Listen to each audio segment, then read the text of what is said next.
here's our finished painting. It's going upstairs. I will live with it as usual. If there's anything too dramatic that needs changing, I'll do that. But for the time being, I like it. It's good. I was thinking of breaking this bush up here up a bit, but I thought, no, as long as I kept these values and these values similar, once this branch was in place, I felt it was just fine. And you know, there was sort of a left-hand side of the painting, right-hand side of the painting thing going on. But it became unified once I laid the foreground in, and I just went with very similar to these, well, the same family of colors as these and this bush in behind here. So it's all kind of unified now. I'll go over the colors and then I will just give you a close-up scan of it. Okay, this foliage on this group of 3 trees and this sort of bit of a bush being indicated in the background here and the forest floor here, those are all yellow ochre, ultramarine blue, and burnt sienna. In this area here, I've added a hint of raw umber. This rock is ultramarine blue, raw umber, and white. These two are also ultramarine blue, raw umber, and white, although mostly raw umber. Whoops. I don't know, that got in there. I don't think I want that there just quite like that. There we go. I could just keep fiddling on this thing and it would just be silly if I did that. It stays a little looser and a little stronger the way it is. Okay, these trunks are raw umber, cobalt blue, ultramarine blue, and white. Again, varying degrees. I can't sort of point all of that out to you.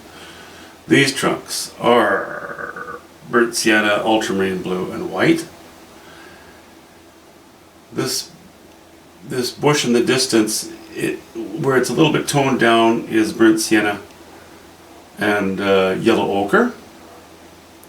Hints of cad yellow pale mixed in with it. I come into this area and we go with almost just cad pale and white. However, there are a few spots where I've introduced a little bit of cad pale, cad medium orange, and white, just to add a little bit of richness.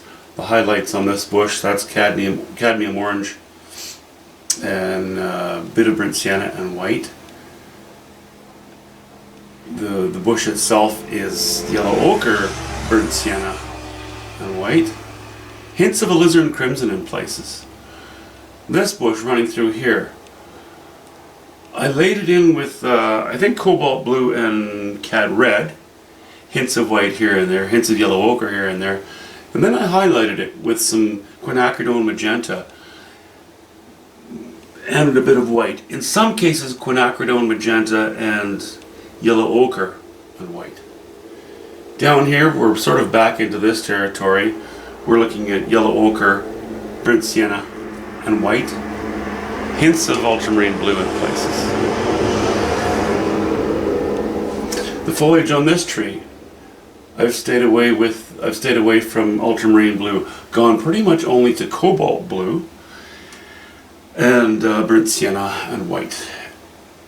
Again, varying degrees, you know, just trying to keep medleys of the same 3 colors. Anyway, you know what I mean. Oh, I guess that's it. Yeah, these are all. Other than that, this is ultramarine blue, yellow ochre, and burnt sienna and white. And I think I mentioned I added a hint of raw umber into this sort of slice that comes across here. Okay, that's it. I'll take the camera off the tripod and we'll zoom in for a minute. Okay, I'll just start at the top and go left to right.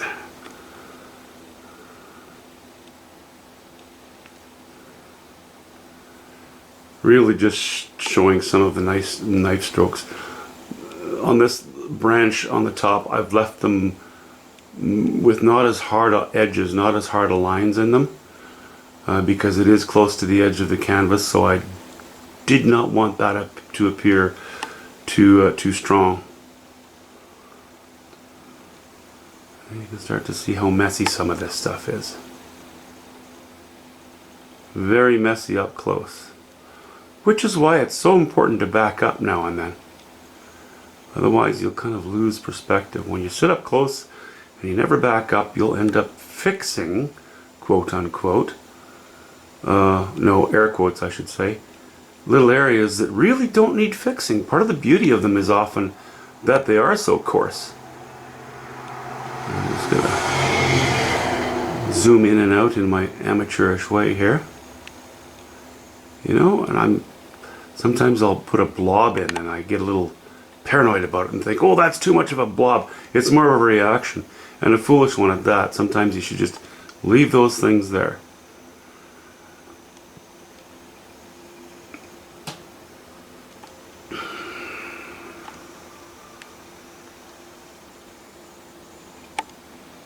I'll go up and down these trunks a little bit.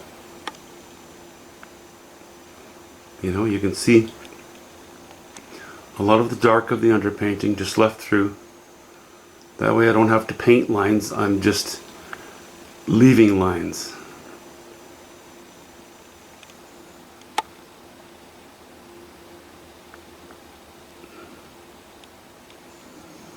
Where are we? Where's number 3?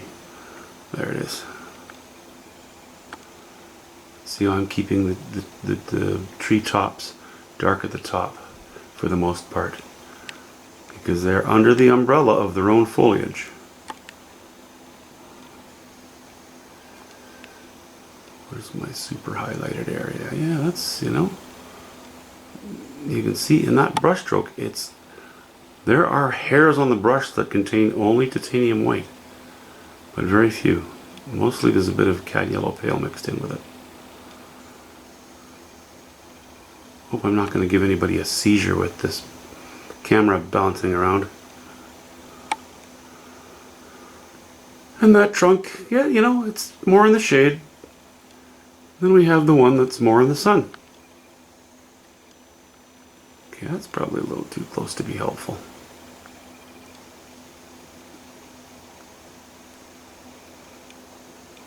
Trying always to bear in mind the shape of the tree trunk going up and down. And also bearing in mind that, you know, it's a bit of dappled light. It's not a telephone pole out in the prairies where you've got the same sort of values from top to bottom. And even then you want to vary it a little bit. And just a few strokes there to indicate that rock. Same there, and same there. You know, I'm not giving it 16 strokes. I'm really trying to be as economical as I can when I'm laying on that paint. I don't mean economical as in I'm too cheap to use a lot of paint. Rather economical of stroke, economics of movement. Trying to be very careful when I lay in those strokes. On a larger painting and you're covering more area may not be quite as important. But on something like this, one knife stroke can really cover quite a bit of ground. Alright, that's that. And I'm not sure what I'll put up next. I guess we'll find out on the next video. Thanks so much for coming along for this one. Wishing everybody a good day. Hope you could find something useful out of the video. Okay, have a good one. Bye.